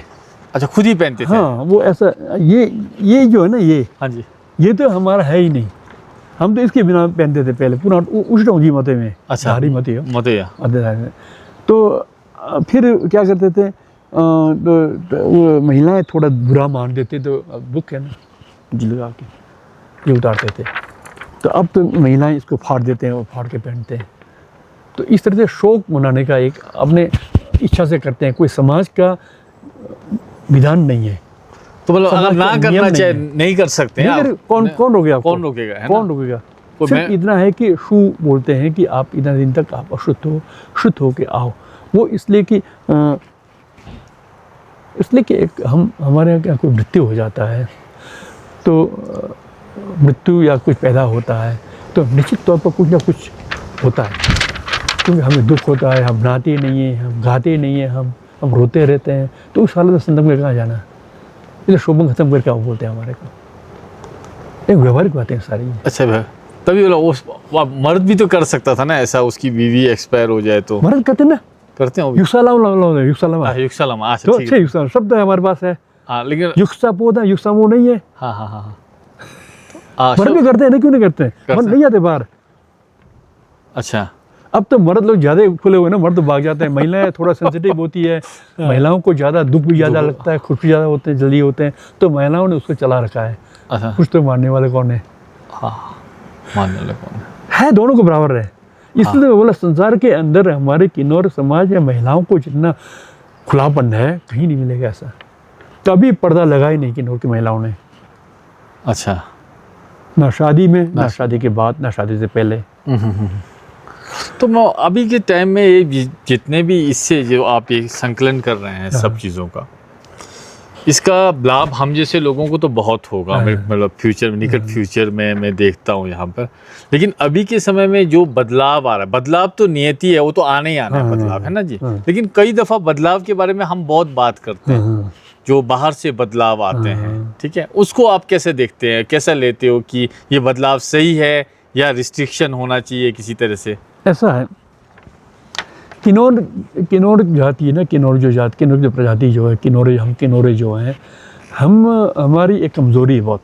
उस कमज़ोरी को हमको अनुभव करना चाहिए और उसके प्रति सतर्क होना चाहिए हमारे को। ये तब से था जब आर्य लोग आए, 4 साल पहले से था। हम सोचते हैं कि बाहर के लोग श्रेष्ठ हैं, ये हमारी मानसिकता है, उस मानसिकता को कम करना पड़ेगा। इसीलिए मैं कहता हूँ कि किन्नौर ने अपना नाम ही भूल दिया कि मेरा तो अंग्रेजों ने क्या कहते हैं, आर्यों ने नाम दिया है। इस तरह से हम बाहर से कोई आए उसको बड़ा सम्मान करते हैं, सम्मान करना चाहिए, स्वागत करना चाहिए, मगर अपनी अस्तित्व को भी रक्षा करने का हमारे अंदर क्या कहते हैं वो होना चाहिए, सतर्कता होनी चाहिए, सतर्कता, अलर्ट होना चाहिए, हमारा रहना चाहिए, ये कहना चाहता हूँ, अलर्ट होना चाहिए। अब आप इसके अलावा आप दूसरे भी बहुत कार्यों में रहते हैं, ठीक है, मैं जानता हूँ उसे, क्या कहते हैं, आप एक्टिविज़म में भी रहते हैं बहुत ज़्यादा, आप राजनीति में भी थोड़ा बहुत रहते हैं है ना। तो अभी के टाइम में आप क्या कहते हैं, ये सब चीज़ें कर रहे हैं, लेकिन अभी जो प्रॉब्लम किसी भी स्तर पे, वैसे तो हर एक स्तर जो है वो राजनीतिक या किसी भी स्तर पे हम आम आदमी को फ़र्क पड़ता है उससे, क्या किन्नौर उस हिसाब आप डेवलपमेंट को, यानी कि आप उन्नति को, डेवलपमेंट को कैसे देखते हैं? लोग कहते हैं कि किन्नौर बहुत डेवलप हो गया, लेकिन मेरे हिसाब से तो ना यहाँ पे हेल्थ का ढंग से है, ना एजुकेशन का ढंग से हो पाया, हम तो वहीं के वही हैं, मुझे ऐसा लगता है। आप कैसे देखते हैं इस संदर्भ में? ये आपने राजनीतिक बात पूछ लिया। मैं मानता हूँ, मैं एक बात हर किन्नौरों के दिमाग में ये आना चाहिए, अमेरिका अब तक हमारे को डेमोक्रेटिक नहीं मानता है, डेमोक्रेटिक क्यों? हम अपने विवेक से वोट का उपयोग नहीं करते हैं। विवेक से वोट का उपयोग करें। और एक तो हमारे भारत में, पूरे भारत में दलगत राजनीति है। दलगत राजनीति के ही कारण किन्नौर की दशा तो और अच्छी है, मैदान तो और बुरी हालत खराब है। आप कागजों में मैंने यूपी बिहार में देखा कि बड़े बड़े विद्यालय खड़े हैं, मौके कुछ नहीं है। कुछ तो किन्नौर में हुआ है, मगर मैदानों में बुरा हाल नहीं हुआ। पूरे किन्नौर को नहीं, पूरे भारत को लेके चलो। हम भारतीय लोगों में जागरूकता नहीं है अपने वोट के प्रति। जब तक हम अपने वोट के मूल्य को नहीं जानेंगे तब तक ये होता रहेगा। मैं तो ये आग्रह करता हूँ पूरे किन्नौर के युवाओं से कि हमको जो है तो हमारे जो दायित्व है उसको जान करके और वोट के वैल्यू, वोट के कीमत को, वोट के मूल्य को जान करके उसका ठीक उपयोग करना चाहिए। और उपयोग करने के बाद जहाँ पर हमने वोट गिराया, जहाँ पर हमने वोट डाला, उस व्यक्ति से ठीक कार्य कराना चाहिए। दलगत राजनीति किन्नौर में बहुत ज़्यादा है।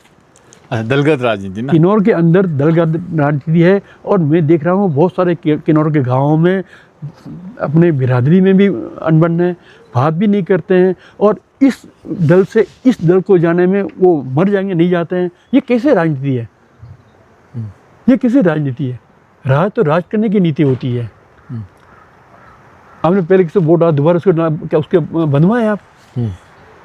बंधा तो नहीं ना। तो ये किन्नौर के अंदर ये इस मान्यता को नहीं हटाएंगे तब तक विकास नहीं होगा। विकास इसमें मैं भूल जाऊंगा, पहले भी ये आया था ना, फिर बीच में भूल गया था मैं। जो ब्राह्मणिकल इम्पैक्ट पड़ रहा है एक ना, आप इसके बारे में ना आपने रोष प्रकट भी किया था रिकांगपिओ के अंदर। वो क्या है? वो बिहार बहुत सारे लेखक लिखते हैं, साहित्यकार लिखते हैं, बहुत साहित्य में मैंने पढ़ा, साहित्य में पढ़ा है। किन्नौर में हिंदू धर्म में, बौद्ध धर्म में लिखा है और देवता धर्म लिखा है। इसका बिल्कुल खंडन करता हूँ। देवता धर्म तो है ही नहीं, शू संस्कृति है। और किन्नौर के अंदर बौद्ध धर्म में मानता हूँ। किन्नौर के हिंदू धर्म कब आया? कहाँ है हिंदू धर्म? किसी गांव में कोई पंडित है, ब्राह्मण है जो कि हमारा संस्कार करता हो? हमारा कई बार खस के साथ हमारे को रिलेट करते हैं, वो क्या है? खस तो प्रजाति है, खश एक प्रजाति है। खश के बहुत सारे लोग बाद में हिंदू में कन्वर्ट हुआ, बात अलग है, हम नहीं हुए, अलग बात है। अच्छा। खश तो खुशियाँ बोलते हैं ना हम, हाँ, खश से खुशियाँ बनाए। हाँ। खश हिंदू नहीं थे, खश तो आदमी संस्कृति के नाम है। अच्छा। जैसे बहुत सारे क्या कहते हैं मुंडा वगैरह हैं, वो बहुत पुराने हैं। अब क्या कहते हैं उधर जाओ, क्या कहते हैं ये अभी नया जो राज्य बना है बिहार में, छत्तीसगढ़ में, नहीं क्या है, झारखंड में जाओ, कितनी पुरानी प्रजातियां हैं, मुंडा प्रजाति है, हिंदू थोड़ी है वो। वो मैं समझ गया, लेकिन फिर कैलाश का कॉन्सेप्ट क्या है? ओहो, ये ठीक कहा आपने। आप लोग तो हम आप लोग कंफ्यूज छोटी सी समस्याएं है ना, हाँ। खुला रखो। ये हाँ। कैलाश कब बना है? ये तो रलंगवे है।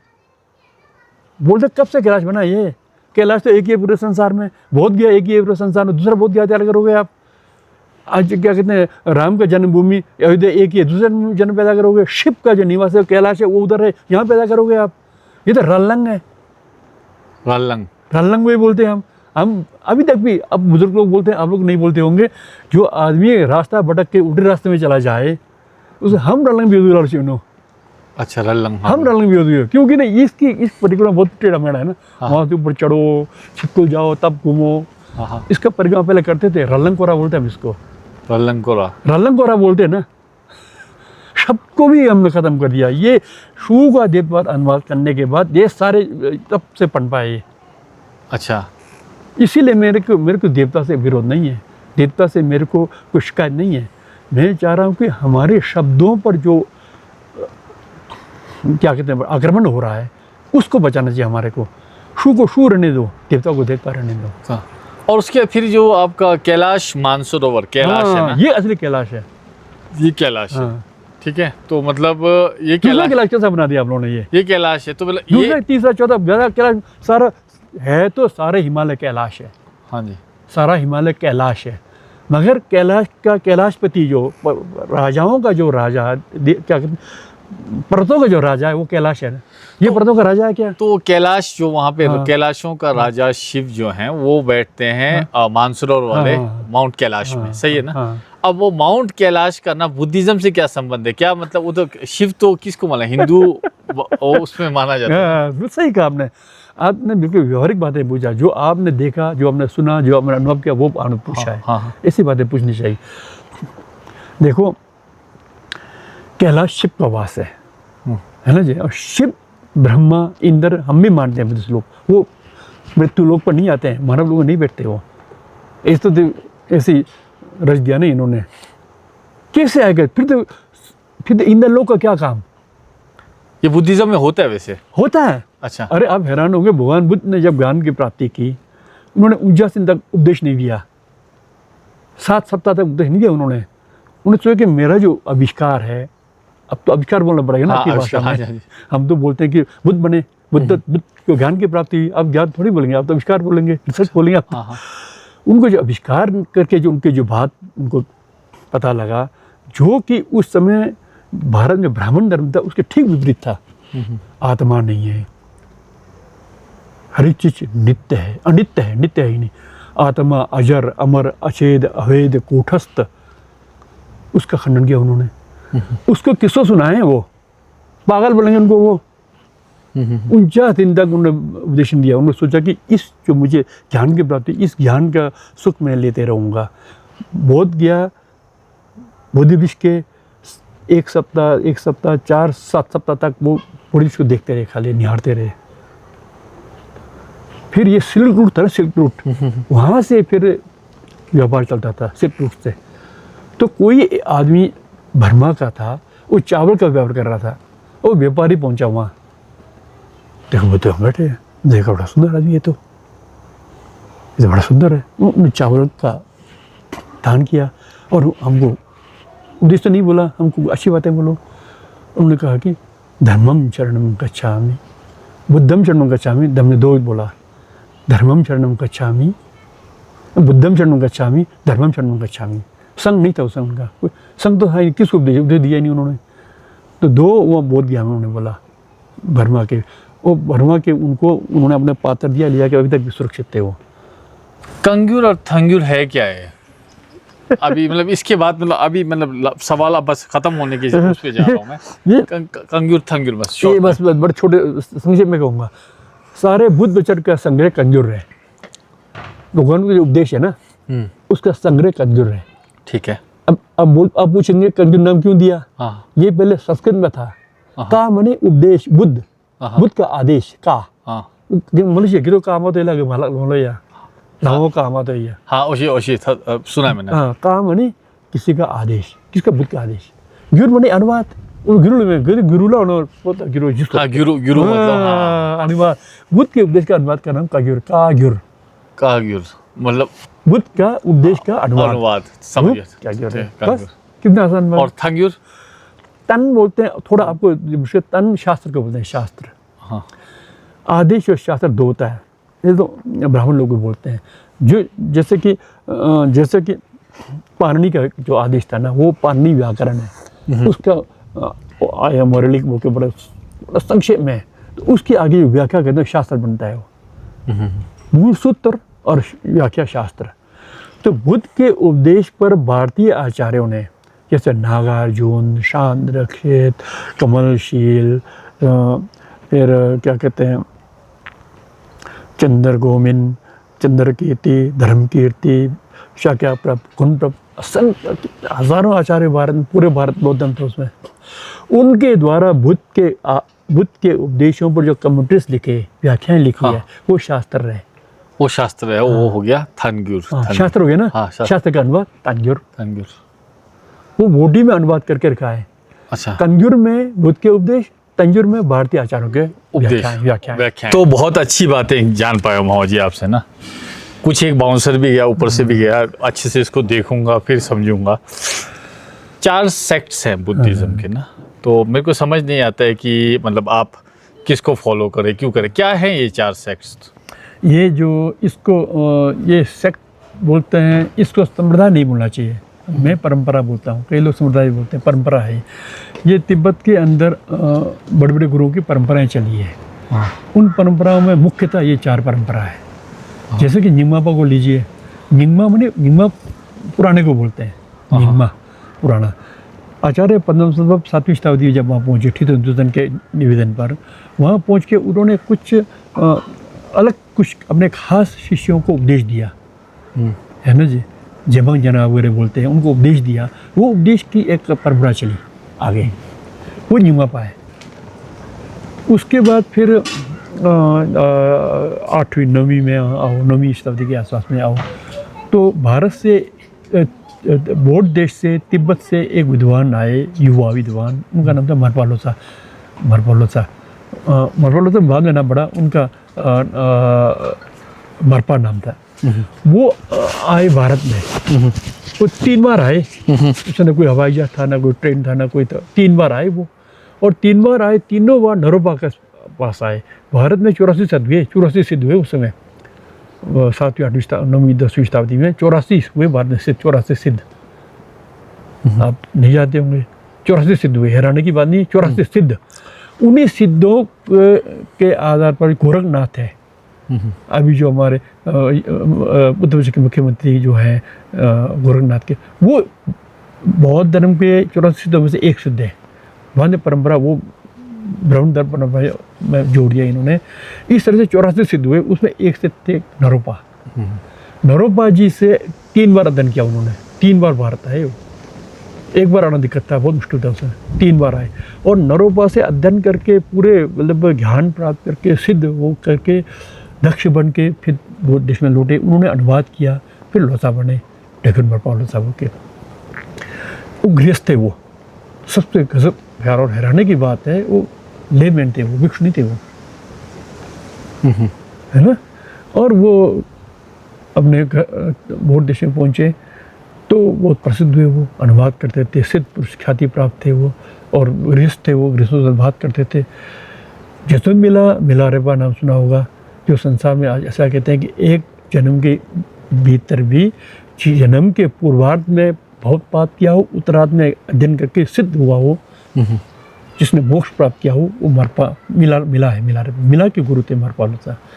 तो जसवंत मिला का एक बड़ा सुंदर इंटरेस्टिंग जीवनी है उनके, आपको पढ़ना चाहिए। अब वो तो इंग्लिश में अनुवाद है, हिंदी में भी अनुवाद है। तो संसार के अंदर सबसे ज़्यादा दोहा लिखने वाले वो हैं, 1 लाख दोहा है उनका, 1 लाख दोहा। 1 लाख तो। और जो हमारे अंदर कबीर रहीम मेरी जो परंपरा चली वो भी सिद्धों से चली परंपरा है। पंडित रविशंकर ने लिखा है कि जो अपभ्रंश साहित्य के जो रचयिता है वो बौद्ध धर्म के रस से सिद्ध है। भारत का जो हिंदी का इतिहास भी वहाँ से जुड़ता है। ये गोविंदनाथ कविराज वगैरह बौद्ध विद्वान सब ने लिखा है इस तरह से। तो वो फिर मरपा लोचा से जिसम मिला से गंबोपा, ये जो परंपरा चली वो कलयुग बनी। कलयुग, हाँ, का माने आदेश की परंपरा गीत। एक प्राचीन परंपरा, एक आदेश की परंपरा चली। वो सब सफेद थे, वो ठीक है, सफेद भी हो सकते हैं, आदेश भी हो सकते हैं, क्योंकि वो भिक्षु नहीं थे, मिला भी भिक्षु नहीं थे। ठीक है, हाँ, तो वो क्या हुआ, कलयुग हो गया। कलयुग। फिर इधर से फिर तिब्बत के एक विद्वान आए भारत में, उन्होंने ये क्या कहते हैं भारत के 14 सिद्धों में से एक सिद्ध थे, उनसे अध्ययन किया। और फिर भारत से गए थे नालंदा के एक आचार्य शकश्री बद्दर है ना, वो यहाँ से गए थे। जब नालंदा मुसलमानों ने आक्रमण किया ना, वो चल गए तिब्बत में शरण लेने। उनसे जो अध्ययन करके जो परंपरा चली ना, वो एक तिब्बत में जगह ना सक्या, हाँ सक्या, उससे एक सक्या परंपरा चली। सक्या परंपरा। किन्नौर में सक्या नहीं है, किन्नौर में सक्या नहीं है, जिम्मा है, करिप्त है, सक्या नहीं है। सक्या पहले कांडमाला था, बाद में कन्वर्ट हो गया के लोग में। वो 3 तो हो गए, अब क्लियर हुए ना। हाँ। चौथा जो था जो तिम्पा गदर, पहले का जो बौद्ध शासन तिब्बत में फैला, उसके लंदन में जो दूसरा शासन फैला, घुगे साम्राज्य ने वहाँ पर बौद्ध धर्म को पुनर्स्थापित करने के लिए, शुद्ध करने के लिए, अच्छा प्रचार प्रसार करने के लिए भारत के विक्रमशिला से जो तो दिव्यांग ज्ञान थे अतीश को बुलाया। अतीश गए वहाँ पर, अतीश ने फिर वहाँ पर जो तो एक ग्रंथ की रचना की, बोधिपथ प्रदीपम। एक व्यक्ति को किस तरह से अध्ययन करना चाहिए, बोधिपथ, बोधि के लिए रास्ता कैसा होना चाहिए, वो ग्रंथ लिखा है। उस तरह से फिर आधार पर चौंकापा जी ने एक क्या कहते हैं लमन किताब रचा। उनके जो चौंकापा की परंपरा से गिलुक परंपरा चली। गिलुक मतलब ये परंपरा कानम किन्नौर में है, किन्नौर में है। ये मैं समझ गया, मतलब सारी की सारी परंपराएं जितना मैं समझ पाया हूँ वो भारत से गया वहाँ पे, और वहाँ पे उस हिसाब से डल गया, और अभी के टाइम में हमारा भारतवर्ष में आ गया। अब लास्ट चीज़ है, मतलब बहुत अच्छी कन्वर्सेशन रही। अब लास्ट कुछ एक बातें बहुत जानना चाह रहा था, इस सारे के सारे रिसर्च वर्क को करते किस आधार पे हो, किस तरह रिसर्च वर्क को करते हो? क्योंकि ये देखा ये बहुत पुराना मेथड है ना। एक नया मेथड में तो आजकल तो कंप्यूटर है, एआई का ज़माना आ गया, तो फिर ये करते हो तो इसमें क्या है, मतलब इसमें ज़्यादा सेटिस्फेक्शन मिलता है कि आपको आसानी होती है करने में, कि आपने ऐसे ही सीखा है? ऐसा है कि आधुनिक जो इलेक्ट्रॉनिक चीज़ें है ना, इस पर भरोसा कम करता हूँ मैं। अच्छा, इस पर भरोसा करना संभव नहीं है। हाँ। क्योंकि बहुत सारे बुरे अनुभव मेरे को है। क्योंकि हमारे आचार्य जीता सेन जी थी, उन्होंने एक आयुर्वेदिक शब्दकोश बनाया था। हाँ। तो वो कंप्यूटर पर काम करते, एक कोई महिला थी, क्या कहते हैं, दक्षिण भारत की थी, पूना की थी। हाँ। उन्होंने उसको कहीं वो बेचती रही हो, यहाँ से बनाए तो कहीं बेच के उन्होंने कुछ पैसा डाल के वो आधा ही छाप दिया अपने नाम पर। अच्छा, उनके साथ ऐसा हुआ था? ऐसा हुआ उनके साथ, एक शब्दकोश आयुर्वेद का। वो तो अभी भी जो मेरे पास जो है वो जीतान जी की भतीजा है, विश्वास के आदमी है, ये बोलते हैं कि गुरुजी देखो ये तो ऐसा काम है कि ऐसा काम हो ही नहीं है, डॉक्टर ललित नया काम है, और इसको जो तो बड़े भी संबंध होते थे ना, इसको आज तो कहीं ये लोग वायरल नहीं इकट्ठे होना कहाँ चाहिए, बैठेंगे बीजेपी कांग्रेस, ताकि शुद्ध छपे। ऐसे संबंध होते थे सब इकट्ठे। नाम के लिए अक्सर छप के छपने के बाद तो उसको देखेंगे लोग, फिर दोबारा इकट्ठा करना मुश्किल है ना। अच्छा, उसके हिसाब से इस तरह से मैं देखता हूँ कि ये एक हमारे पास एक प्रामाणिक आधार रहता है। आपने कितना काम किया दिखाओ जी, आप कब फोटो खोलोगे। हाँ। ये पुरानी परंपरा है। कोई भी काम, बड़ा काम करना है तो पुरानी परंपरा के आधार पर करना चाहिए। आधुनिक सिस्टम पर विश्वास कम करना चाहिए, जिससे आपको आपके ठगे जाने का चांस कम हो जाए। काम पर स्थायित्व आए, स्थायित्व अस्थायी हो जाएगा। अस्थायी। एक तो ये, दूसरा ये कि मैं जो अध्ययन करता हूँ, मैं भी गृहस्थ रहा हूँ, मैंने ढाबा नहीं, भिक्षु नहीं, मैंने कभी मैं बनारस में पढ़ा हूँ, तब मैं आपकी तरह गृहस्थ था, तो बहुत कम पढ़ता था, ज़्यादा नहीं पढ़ता था, मेरे को दुख होता है। मगर अब मैं जब पढ़ता हूँ पिताजी की कृपा से, गुरुजनों की कृपा से, हमारे अच्छे कल्याण मित्रों की कृपा से पढ़ता हूँ, तो कोई भी ग्रंथ उठा के पढ़ता हूँ तो पुराने संदर्भ याद आते हैं हमारे को, एकदम पकड़ लेता हूँ मैं। अच्छा, तो पकड़ने के कारण क्या होता है कि फिर उस पर अपना अपनी बुद्धि से मैं काम कर सकता हूँ। बुद्धि तो आपको दौड़ाने के लिए कुछ ना कुछ चाहिए ना, आपको बुद्धि तब कहाँ तक दौड़ेगा? कहाँ तक दौड़ेगा? दौड़ने के लिए तो उसके क्या चाहिए, फेक बैग चाहिए नीचे, जी, उसके लिए गुरुजनों का सहारा है, ग्रंथों का सहारा होना चाहिए। ग्रंथों का सहारा होना चाहिए। तो कितना टाइम, काफ़ी टाइम स्पेंड करते हो ना दिन में, कितना घंटे? 1-2 घंटे? मेरे को तो पढ़ाई लिखाई में जैसे बोल रहा हूँ, पानी तो नहीं पिया मैं। हाँ। मेरे को बोलने और लिखने में थकावट बिल्कुल नहीं होती है। यही तो मेरे शरीर संरचना है, माता पिता की कृपा है और तथागत बुद्ध की कृपा है, गुरुजनों की कृपा है, पूरे कर्मों का अपना ये अच्छा योग है। मैं कभी थकता नहीं हूँ, बोल पानी भी नहीं पीता हूँ। और लिखता हूँ तो मुझे दिन रात लिख लेता हूँ, मुझे कोई कभी 12 बजे लिखता हूँ। तो इस तरह से कोई इसमें लिखाई और पढ़ाई लिखाई में कोई समय की सीमा नहीं रहती है। तो एक लास्ट है, अभी ना मैं ख़त्म करने वाला था, माफ़ कीजिएगा, ख़त्म करना है, इंटरेस्टिंग सा आ गया। भाषा एवं संस्कृति विभाग है ना हिमाचल प्रदेश में, तो वो क्या कर रही है, मतलब उसका क्या रोल है? उसको कई बार मेरे को बुलाया उन्होंने, मेरे पास जाने का समय नहीं है। भाषा संस्कृति का अच्छा रोल है इसमें बड़ा भारी, क्योंकि आप हैरान हो गए, भाषा संस्कृति के जो पहले सेक्रेटरी थे बंशीराम जी, अच्छे मित्र थे मेरे, पहले तो मेरे साथ उन्होंने किन्नौर लोक धर्म लिखा है, तो उस पर मेरे को आपत्ति थी, उन्होंने ठीक से नहीं लिखा उसको। अच्छा। तो मेरे हर सेमिनार में उनसे तो में होता था, मगर बाद में मेरे मित्र, अच्छे मित्र बने, उनको भी लगा कि हमने जो काम किया वो सरसरी तौर पर किया है, मोटे बारीकी से नहीं किया है। तो अच्छे मित्र थे मेरे वो। तो उन दौरान फिर शिक्षा मंत्री हुआ करते थे प्राशर, नारायण प्राशर, वो मेरे अच्छे मित्र थे। उन्होंने मेरे को बुलाया एक बार शिमला में। अच्छा। भाषा संस्कृति विभाग के द्वारा मेरे को कहा कि नारायण प्राशर जी ने कहा कि देखो आप अच्छा, आपका ज्ञान है, आप अनुवाद करो। मैं क्या करूं? उन्होंने मेरे को एक गुरुविषय का नमथर है ना, वो करो या वर्दो थोड़ा करो, उन्होंने बोला मेरे को ये। अच्छा। हाँ, तो गुरुजी का नमथर जो है तो पद्मा कथन, बहुत वो अच्छा पुरानी होती है और बहुत इम्पोर्टेंट है। देखा वो तो संभव नहीं है, उसके प्रोजेक्ट चाहिए बहुत आदमी। तो तो मैं बहुत पढ़ चुका हूँ, जैसे पढ़ा हूँ, पढ़ते रहता हूँ, कोई मृत्यु होती तो मैं उसको अनुवाद नहीं किया। तो प्राशर जी बड़े खुश हुए, नारायण प्राशर और बंशीराम जी। उसके बाद मेरे कोई संपर्क नहीं है वहाँ से ना, संपर्क नहीं है उसके बाद। तो अच्छा है वो उनको काम करने। मेरे को फोन वार आते रहते, कई बार कहते हैं कि आप ग्रंथ लिख के दो, आर्टिकल लिख के दो, आर्टिकल तो कई बार दिया हूँ। तो इस तरह से है, अच्छा काम करना चाहिए। मगर अब जो अभी अधिकारी है वो अयोग्य तो नहीं कहेंगे हम, मगर इस क्षेत्र में शायद उनका ज्ञान कम हो, इस क्षेत्र में उनका रुचि दिखता नहीं मेरे को। क्योंकि उस समय देखा था ना, बहुत सारा जो भाषा विभाग से बहुत सारी जानकारी ली थी, तो ऐसा नहीं था कि मतलब बहुत ऐसा लग रहा था कि इस 21वीं सदी में भी कहीं ना रिसर्च वर्क ना लैक कर रहा है इस रीजन को लेकर। देखो ये आधुनिक शिक्षा का एक कमी है। आधुनिक शिक्षा 2 कमियां हैं। आधुनिक शिक्षा से मेरे को सख्त एतराज़ है, नाराज़गी है। उर्दू बहुत कम उपयोग करता हूँ मैं, अब बोलना पड़ेगा, आप समझे ठीक, आप पर आपके दिमाग पर लगे चोट। क्यों? क्योंकि आधुनिक शिक्षा में एक तो नैतिक शिक्षा नहीं है, समझे आप। सिल्क रूट पर बौद्ध धर्म ने प्रभाव जमाया तो नैतिक शिक्षा ज़्यादा जमाया, क्योंकि व्यापारी थे ना, सिर्फ रूप में व्यापारी चलते थे, व्यापारी को कष्ट होता था चोरी डकैती का। बंदे का चोर करना बड़ा अच्छा नहीं है, ये पाप नहीं है चोर करना, व्यभिचार है, गलत विचार है। अच्छे आदमी बनने के लिए चोरी करना एक रोड में रास्ते में रोड़ा है। चोरी करने से आपको पाप लगेगा ये कोई बड़ी बात नहीं है। चोरी करेंगे तो आप अशांत रहेंगे, किसी की तरह आपको मिला, अशांति से आपको कब शांति मिलेगी। तो नैतिक शिक्षा से बड़ा काम किया सिल्क रूट पर, नैतिक शिक्षा बड़ा अच्छा लगा उन लोगों को, ये बड़ा अच्छा। तो व्यापारियों ने उसको बहुत प्रचार किया इसका। तो इस तरह से नैतिक शिक्षा की कमी है हमारे आधुनिक शिक्षा में। एक दूसरा, आधुनिक शिक्षा में क्षेत्रीय शिक्षा की कमी है। किन्नौर के नहीं कह रहा हूँ, हर एक क्षेत्रीय शिक्षा कमी है। NCERT हो या हिमाचल बोर्ड हो, ये लोग कितने क्षेत्रीय शिक्षाओं को बढ़ावा देते हैं, ये बोलो मेरे को। तो ये 2 कमी के कारण हमारा ये विकास नहीं हो रहा है। इसीलिए भाषा विभाग भी हमारा क्या है वो सुना लग रहा है हमारे को। तो फिर भाषा विभाग उस तरह से लगता है, क्या कहते हैं, अपंग लगता है हमारे को।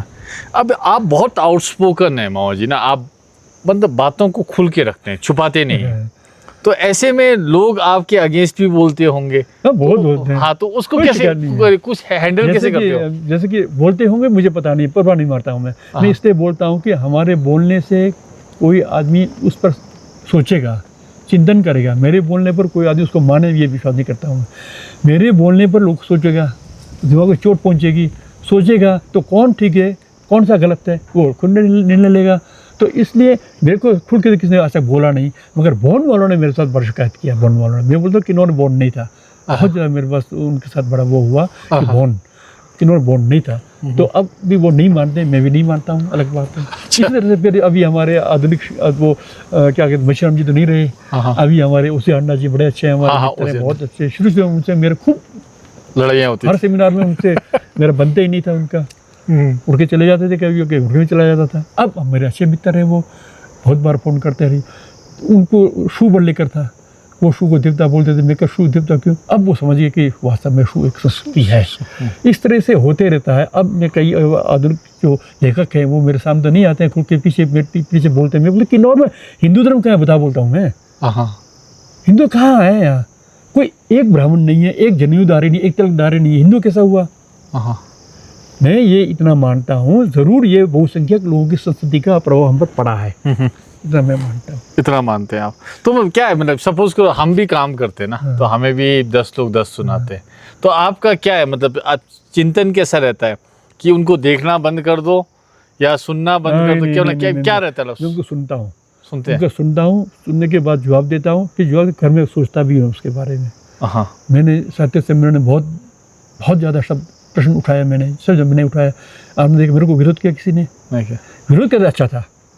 विरोध करने के लिए उनको प्रमाण चाहिए ना। बिना प्रमाण का विरोध क्यों सहूँगा मैं? आप मुझे सब प्रमाण आप मेरे को विरोध करेंगे तो मैं चिंतन करूँगा कोई विरोध पर। तो मतलब सब प्रमाण आप विरोध करेंगे तो उस विरोध का कुछ अर्थ है। तो मतलब विरोध करना अच्छा है, लेकिन वो तथ्यों के साथ, प्रमाण के साथ करें तब और अच्छा है, क्योंकि ऊपर वाला दूसरा वाला भी जिसका विरोध कर रहे हैं वो भी सीखेगा। विरोध तब करेगा, सामने वाला पढ़ा लिखा होगा, उसको विरोध करने के लिए उसके पास साक्ष्य होना चाहिए ना। साक्ष्य होना चाहिए। कैसा करेगा वो? या तो बिल्कुल बुद्धू हो तो मेरे को बोल चुप बोलेगा, मेरे को मैं चुप बैठूंगा मैं। इस तरह की बात है। एक दूसरी बड़ी बात यह है कि मैं तो हर चीज़ को, मैं जब विरोध होता है किसी पर, क्या कहते हैं, वाद विवाद होता है, मैं भूल जाता हूँ। मैं मन में बोलने का भी अच्छा है ना, मैं नहीं बोलता हूँ, क्योंकि वो तो हो गया, उस समय हो गया, वो तत्क्षण हुआ, तत्क्षण जनित एक समस्या था। बुद्ध ने देखा अनित्य है, क्षण क्षण बदलते रहता है। अब हो सकता है वो बदल के मेरे जैसे सब मित्र बन गए, मेरे पशुराम जी मित्र बन गए, अन्ना जी मित्र बन गए।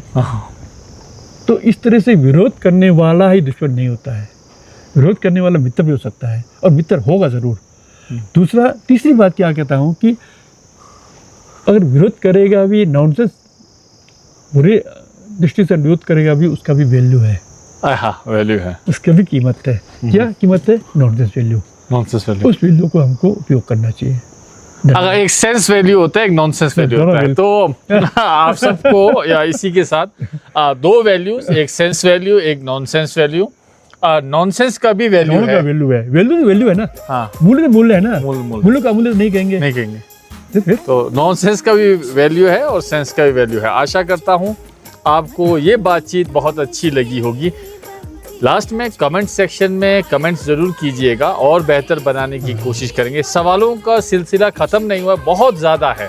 मामा जी भी बहुत देर से हम दोनों धूप में बैठे हैं, तो मामा जी भी थक गए होंगे। नेक्स्ट टाइम मामा जी से दोबारा सवालों की इससे आगे की फहरिस्त बना के दोबारा मैं आपकी मुलाकात कराऊंगा। तब तक के लिए एक किन्नौर एक आवाज़, नमस्ते।